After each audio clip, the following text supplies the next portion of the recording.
They can't fight for themselves. They can't speak out for themselves. They need somebody else to do it. But especially during this time, you need to care. A prosecutor's crusade to protect children ignited right here at this Palmdale complex. The horror of 8-year-old Gabriel Fernandez's last days. 7 years later, his story has traveled worldwide. Mourners with questions. As far as Canada, they come. Carloads. And now a new voice joins the outcry. Breaking his silence, Gabriel's uncle Chris Contreras.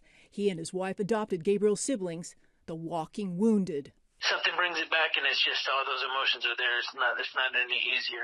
Ezekiel was 12 and Virginia 10 when they witnessed the torture inflicted by their own mother, Pearl Fernandez, and her boyfriend, Isauro Aguirre.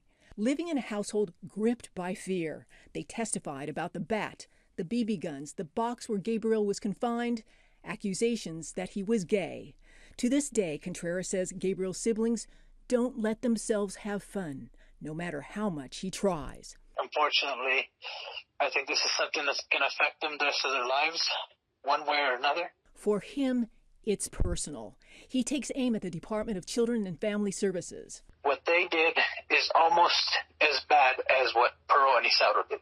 4 had been charged, but the appeals court dismissed the case, ruling that the workers did not have a legal responsibility to care for a child the way a parent did, a position rejected by Deputy DA John HATAMI. I think you not only have a moral and ethical obligation to save that child, I think you have a legal obligation to save that child. And if you don't, I think the public then should have the right to hold you criminally responsible. The dismissal, says Contreras, was as wrong as what happened earlier. Aguirre sentenced to death, but Governor Newsom, citing his personal sense of morality, suspended all executions for as long as he's in office.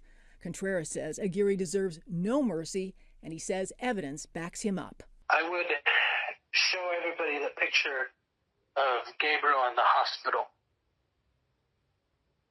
because no matter how many times I saw Gabriel smile, when I think of Gabriel now, I picture him in that hospital bed, not waking up. Gabriel's memory in the household is so painful they avoid it. When you find yourself getting a little overwhelmed, please step out of the courtroom, compose yourself. But Contreras says a door opened recently.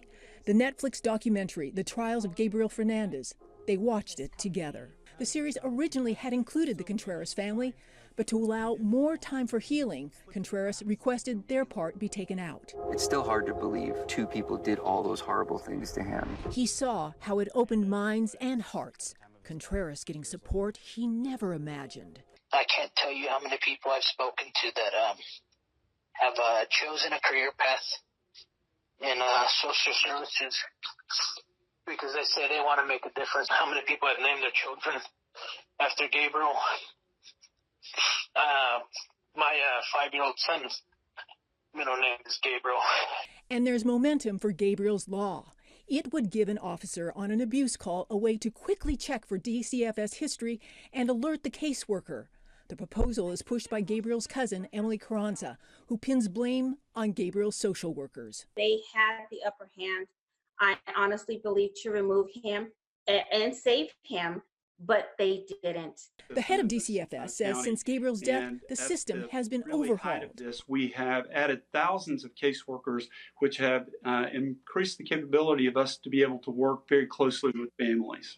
CAGLE was not available to answer follow-up questions about 2 more recent DCFS death cases, also in the Antelope Valley.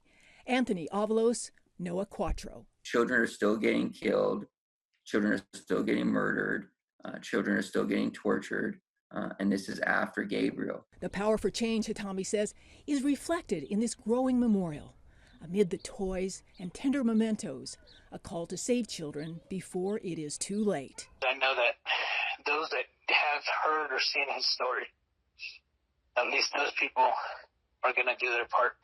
And that, I know that children have been saved due to his story. MIRIAM Hernandez, ABC7 Eyewitness News.